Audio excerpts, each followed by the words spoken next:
আমি মূলত আমার পার্শ্ববর্তী রাষ্ট্র ভারতের প্রয়াত কিশোর কুমার আমি তার খুব ভক্ত এখন পর্যন্ত। আমার এমনও পাগলামি ছিল, কিশোর কুমারের একটি গান আমি চোখ বুজে বুজে শুনে শুনে গাওয়ার চেষ্টা করতাম, রেকর্ড করতাম। তা আমি নিজেই শুনতাম যে কোথায় কি সমস্যা হচ্ছে, কোথায় কী হচ্ছে, এগুলো আমি খুব ভুল ধরে নিজেকে শুধরিয়ে নেওয়ার চেষ্টা করতাম। তো সেটা তো আছেই। আর আমি সর্বপ্রকারের শিল্পীদের গানই শুনি। অঞ্জনা এখন জনগণের সম্পদ হয়ে গেছে। অঞ্জনা এখন পাবলিক প্রপার্টি। এখন আমার কাছে আর এটি নাই।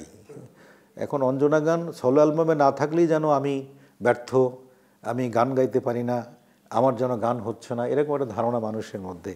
যার কারণে অঞ্জনা গান রাখতে হয়। প্রতি বছরের জানুয়ারি মাসের 1 তারিখে আমরা অঞ্জনা গান একটা মার্কেটে দেওয়ার চেষ্টা করি এবং সেটা সাধারণ মানুষের 1 বছরের অপেক্ষা থাকে। তো এইভাবে চলছে, মানুষ যে যেভাবে নিচ্ছে। কেউ তার নিজের করে নেয়, কেউ আমার ভেবে ভালোবাসা থেকে একদম ভক্ত হিসেবে গ্রহণ করে। হ্যাঁ, তো আমার মনে হয় যে অঞ্জনা গানটি প্রত্যেকটা মানুষের জীবনের ঘটে যাওয়া ঘটনার কথা বলে, তো যার কারণে এটি এত জনপ্রিয়তা লাভ করেছে। একটা সময় প্রচুর গান গেয়েছি। সবসময় তো একটা মানুষের বাংলা কথায় জোয়ার থাকে না। যেমন আমাদের আগে ছিল সৈয়দ আব্দুল হাদী সাহেব, এন্ড্র কিশোর দা, কুমার বিশ্বজিৎ দা, রুনা আপা, সাবিনা আপা, কনক আপা। তারপরে কিন্তু আস্তে আস্তে জেনারেশন চেঞ্জ হয়েছে, তারপর আমরা আসলাম। আমাদের পরেও তো একটা বেজ আসবে।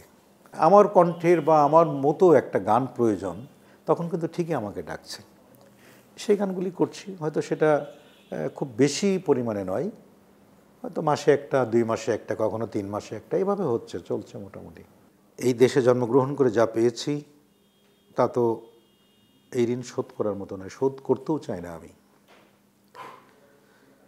দেশের মানুষ ভালো থাকুক, দেশটা ভালোভাবে চলুক, বাংলাদেশের মানুষ বাংলাদেশকে বেশি বেশি ভালোবাসুক, বাংলাদেশের গান ভালোবাসুক। যেহেতু আমি সাংস্কৃতিক অঙ্গনে একজন মানুষ, আমি বিশ্বাস করি একটা দেশের মেরুদণ্ড বা একটা দেশের অস্তিত্ব বজায় থাকে যাতে সুস্থ সংস্কৃতি অটুট থাকে। দীর্ঘ বছর আমরা অপসংস্কৃতিতে বিরাজমান ছিলাম।